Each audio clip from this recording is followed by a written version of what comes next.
આજ રોજ ધર્મનગર ટાઉનશીપનો જે ભાગ છે, જે રોસ્કોઈ પાછળ સોસાયટી આવેલી છે, ત્યાં આગળ ડમ્પરોની જે આવક ગઈ છે, પહેલાં આ જગ્યા પર જે એંગલો મારેલી હતી, એંગલો કાઢી નાખવામાં આવી છે. જે બી સાઈડો અંદર ચાલે છે, આજે જે ઘટના બની છે એમાં જેનો ઘરનો વ્યક્તિ ગયો છે એને ખબર પડે.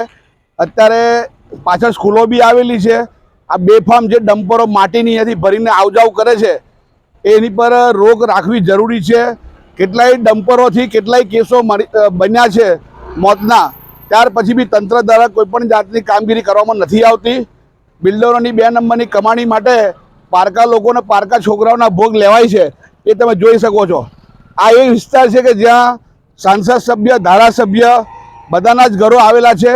ભારતીય જનતા પાર્ટીના મોટા નેતાઓ અહીંયા રહે છે. ત્યાર પછી પણ કોઈપણ જાતની કામગીરી કરવામાં આવતી નથી. ખાલી ફક્ત અને ફક્ત બિલ્ડરોને મલાઈ કમાવા માટે, એ લોકોની સુવિધાના માટે આ કામ કરવામાં આવે છે. આ માર્ગ ઉપર કેટલી સ્કૂલો આવેલી છે અને કઈ રીતે? અહીંયા 3 સ્કૂલ પાછળ આવેલી છે અને એ સ્કૂલોના લીધે બી અહીંયા આગળ છોકરાની અવર જવર રહે છે. ત્યાર પછી પણ કોઈ પણ જાતની કામગીરી આ બાબતમાં કરવામાં આવતી નથી.